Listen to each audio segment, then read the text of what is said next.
Hi, my name is Eric Ryden, certified sommelier and owner of the Grand Triage on the Upper East Side. We're going to talk about the bastardization of Montepulciano today. So what does that mean exactly, the bastardization of Montepulciano? Well, Montepulciano is our grape, and I feel like it's a grape, like a few others, that we really have a pure idea of what this should taste like, but it's been so commercialized and so overproduced that it's kind of lost all meaning. And I like to think of it as maybe very comparable to like skinny jeans.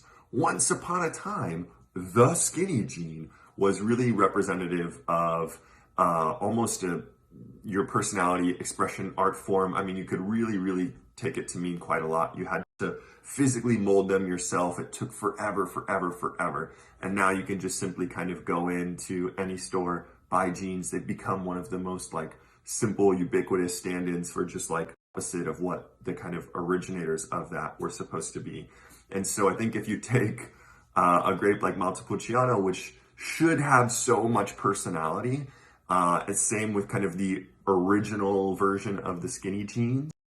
But fast forward decades and decades in industrialization and commercialization, and you have something that has a little bit less personality and is a little bit more flat, for better or for worse. So before we actually taste this particular Montepulciano that we're featuring, I want you to just think about the last time you had a glass. Maybe the last, whatever Italian restaurant you were at. Looking at you, Olive Garden.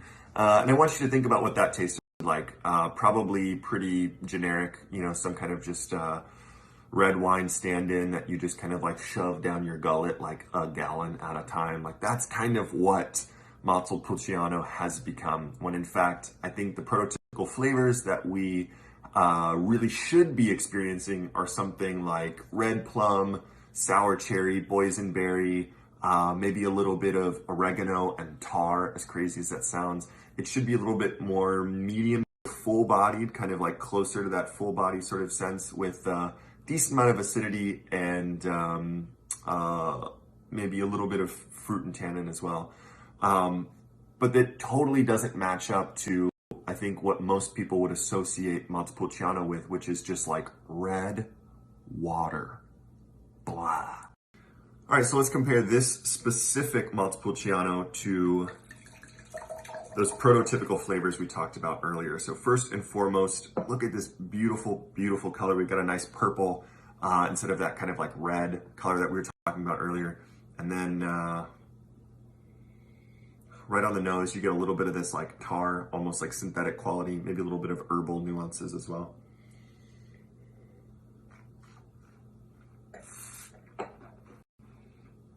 Blackberry, plum, boysenberry, kind of in that family. Really acidic, which was something that we were going to mention as well from our prototypical Montepulciano. Really tasty, and the reason that this kind of hits all of our prototypical notes and maybe the average Montepulciano doesn't is your average Montepulciano vines, which are going to essentially have more berries per physical vine. So you're actually increasing your yield. So it's essentially like finite amount of nutrients go into each of those plots of land. And so if you have younger vines and more berries, well, each of those berries are actually kind of lesser quality. And so when you overproduce a grape like Montepulciano with really young vines, you end up with kind of almost like empty, again, very different color, like a much redder juice, but it's just empty in flavor, and it's missing all of those flavors that we've grown so kind of accustomed to with this grape. As one of the staples of Eastern Italy, Montepulciano pairs just perfectly with so many Italian dishes, Italian cuisine. And in Central Italy, you're going to find a lot of pastas, things that are kind of dominated by red sauce, right? So speaking of red sauce, boom, right? So just anything in that red sauce category, spaghetti, lasagna, etc. In fact, they pair so well together, you could just crack this thing open, dump this bottle in there, and eat it by the spoonful. Probably going to be doing that later tonight. So not sure what you guys have stocked up on for quarantine, but if you do have anything in that like canned tomato family, anything in that world is going to pair beautifully, especially with this specific bottle. And then don't forget to chime in with any questions, comments, et cetera, or maybe suggestions for next week. And then do not miss Friday when we debut our very first whiskey quarantine class. Until then, stay safe and stay home.